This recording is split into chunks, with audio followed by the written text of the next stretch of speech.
안녕하세요. 코딩하는 농부입니다. 오늘 영상은 마늘에 싹을 틔울 때 한 번에 틔울 수 있는 방법을 말씀드릴 건데요. 마늘은 심고 나서 싹이 정말 잘 올라와야 합니다. 배추나 고추와 같이 모종 재배를 하는 경우는 이미 자란 상태에서 아주 심기를 하기 때문에 뿌리가 잘 자라도록 물 관리를 해주면 되지만 마늘같이 종구를 직접 심는 경우는요, 싹이 고르게 잘 올라오는 것이 매우 중요합니다. 그럼 이렇게 중요한 싹 틔우기를 어떻게 하면 될지 저희 농가에서 하는 방법으로 설명드리겠습니다. 그 전에 지금 재배 시기와 더불어서 마늘의 종류 정도는 꼭 기억하셨으면 하는데요. 쉽게 기억할 수 있는 방법이니까요. 간단히 설명드리겠습니다. 마늘의 종류가 크게 두 가지가 있는 거 아시나요? 바로 한지역 마늘과 난지역 마늘입니다. 쉽게 스페인산이나 중국산, 인도네시아산과 같은 마늘을 난지역 마늘이라고 하고요. 원래 우리 토종 육종 마늘을 한지역 마늘이라고 합니다. 그러니까 한국의 한으로 시작하는 마늘을 한지역 마늘로 재래종 육종 마늘, 반대로 수입 품종은 난지역 마늘이구나 하고 기억하시면 좀 쉽게 기억하실 수 있습니다. 근데 이름에서도 알 수 있듯이 한지형과 난지형은 춥고 따뜻함을 의미하는데요. 이 춥고 따뜻함은 심는 지역이 따뜻해야 하거나 추워야 하는 것이 아니고요. 마늘의 재배 시기를 말하는 겁니다. 심는 시기가 비교적 춥지 않은 9월 중순부터 10월 중순 시기에 심는 마늘을 난지형, 10월 상순부터 중순에 파종해서 이듬해 6월 말에 수확하는 마늘을 한지형이라고 합니다. 그런데 이건 기본적으로 그렇다라고 알아두시고요. 아시는 것처럼 지금 기후가 점점 어떻게 되고 있나요? 네, 점점 더 온난화가 되면서 그 시기는 늦어지는 추세이긴 한데요. 기본적인 재배 시기로 알아두시면 좋을 것 같습니다. 이 재배 시기를 감안해서 일단 이렇게 마늘의 종구를 준비하셨을 텐데요. 대부분의 분들께서 준비된 씨마늘의 종구를 밭에 심기 전에 소독을 준비하실 겁니다. 근데 그 전에 해주시는 이 작업이 바로 마늘의 싹을 똑고르게 하는, 한 번에 올라오게 하는 방법입니다. 바로 이렇게 마늘의 종구를 물에 담가 주시면 되는 건데요.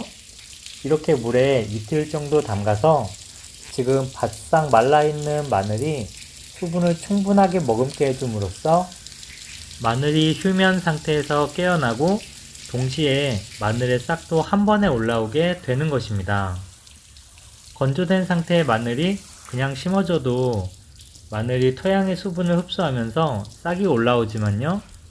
이렇게 수분을 공급해 줌으로써 마늘이 물을 머금게 하면 더 빠르고 전체적으로 동시에 싹이 올라오게 됩니다. 근데 이때 딱 한 가지 정도만 주의해 주시면 되는데요. 물에 담그는 내용과 함께 설명드리겠습니다. 이렇게 종구를 담글 통을 준비해 주셔야 되는데요. 통의 크기는 종구의 양에 따라서 맞게 준비를 하시면 됩니다. 일단 종구의 양이 많다면 몇 번에 나누어서 하시는 것도 좋은 방법입니다. 이렇게 종구를 아침에 일찍 통에 담그셨다면 아마 저녁쯤 보시면 이렇게 뽀글뽀글 기포가 발생하고 있을 건데요. 바싹 건조되었던 마늘이 물을 만나면서 이 수분을 머금고 있는 건데요.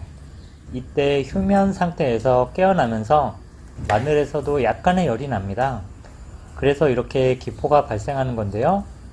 이때가 반드시 주의해 주셔야 하는 포인트입니다.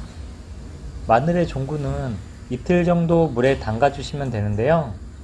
아침에 담그고 나서 저녁쯤 되면 이렇게 기포가 발생하고 있습니다. 이때 물 호스를 통 속에 넣어서 10분 정도 물을 순환시켜 주세요. 아마도 손을 넣어서 물의 온도를 확인해 보시면 물이 충분히 순환되었을 때 물의 온도가 떨어진다는 것을 느끼실 수 있을 겁니다.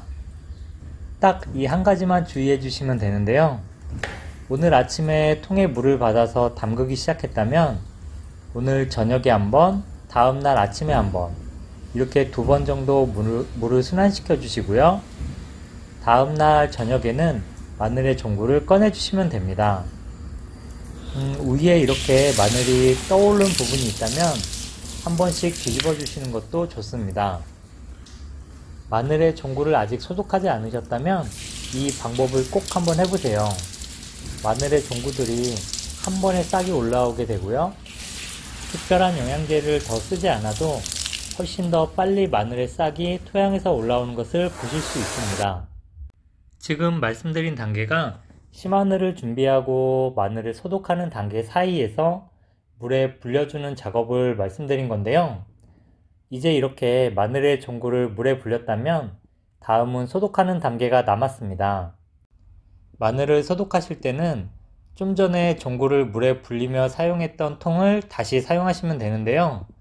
대신 종구를 불리면서 사용했던 물은 버리고 새 물을 받아서 소독을 하시면 됩니다.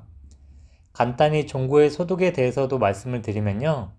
이전 영상에서는 마늘밭 만들기 영상에서 토양살충제와 살균제의 필요성에 대해서 말씀을 드렸는데요. 그때 벌레에 의해서 마늘에 가장 큰 피해를 주는 뿌리응애나 고자리파리의 방제를 위한 토양살충제와 흑색서금 균핵병을 예방하기 위한 살균제 사용에 대해서도 말씀드렸습니다. 이미 토양살충제와 살균제를 사용하셨다면 이렇게 중복해서 사용하지는 않으셔도 되고요. 대신 밥 만들기를 하실 때 이 약재들을 넣지 않으셨다면 꼭 종구를 소독하는 단계에서 반드시 소독을 해주세요. 여기 보시는 이 약재들이 종구를 소독할 때 쓰면 되는데요. 먼저 이 제품은 분홍색이죠? 네, 살균제입니다. 뒤에 보시면 작물별로 병해충에 대한 사용 방법이 있는데요. 이 제품은 마늘의 흑색서금 균핵병을 예방하는 데 사용하는 약재입니다. 여기 보시면 사용 방법으로 파종 전에 뿌리침지나 분해를 하시라고 되어 있는데요. 저는 개인적으로 마늘의 종구를 농약 가루에 묻히는 작업은 좀 추천해 드리지 않습니다. 이 분해 작업을 하시면 미세하게나마 가루가 날리기 때문에 저는 개인적으로 물에 녹여서 뿌리침지를 하시기를 권해드립니다. 이 제품과 비슷한 제품을 근처 농약사에 가셔서 마늘의 종구 소독용으로 어떤 제품이 있는지 한번 문의해 보시면 될 것 같은데요. 제품을 구입하실 때 이 제품으로 마늘의 종구를 소독하면 어떤 병을 예방하는지 한번 사장님께 물어봐 주세요. 농약사 사장님께서 이때 마늘에 흑색서금 균핵병에 효과가 있다고 하시면 그 약재로 선택하시면 됩니다. 다음은 이 사령탑이라는 제품인데요. 이 제품은 뿌리응애에 효과가 있습니다. 이 제품은 뿌리응애에 피해가 발생하는 초기에 사용하는 약재인데요. 작은 텃밭에서 마늘을 재배하시는 분들이라면 발병 초기에 토양에 관주를 해주시면 되고요. 저희처럼 좀 재배 면적이 넓거나 아니면 좀 미리 뿌리응애가 발생하기 전에 예방을 하고 싶은 분들은 베노람으로 뿌리침지를 하실 때 함께 희석을 해서 사용해 주시면 뿌리응애 예방에 더 효과가 좋습니다. 이상으로 오늘 준비한 내용은 여기까지인데요. 마늘을 밭에 심기 전에 물에 불려서 심으면 마늘의 싹이 전체적으로 고르게 올라오고 그 올라오는 시기도 훨씬 빠르게 할 수 있다는 내용과 마늘 종구를 소독할 때 사용하면 좋을 약재를 간단하게 알아보았습니다. 아직 마늘 심기 전이시라면 오늘 말씀드린 내용 꼭 한번 적용해 보세요. 마늘의 싹 발화에 훨씬 도움이 되실 겁니다. 언제나 영상 시청해주신 분들께 진심으로 감사드립니다. 오늘 영상이 작게나마 도움이 되셨다면 구독, 좋아요 부탁드리고요. 다음 영상도 더욱 도움이 되실 수 있도록 준비하겠습니다. 항상 건강하시고요. 행복한 날들 되시기 바랍니다. 감사합니다.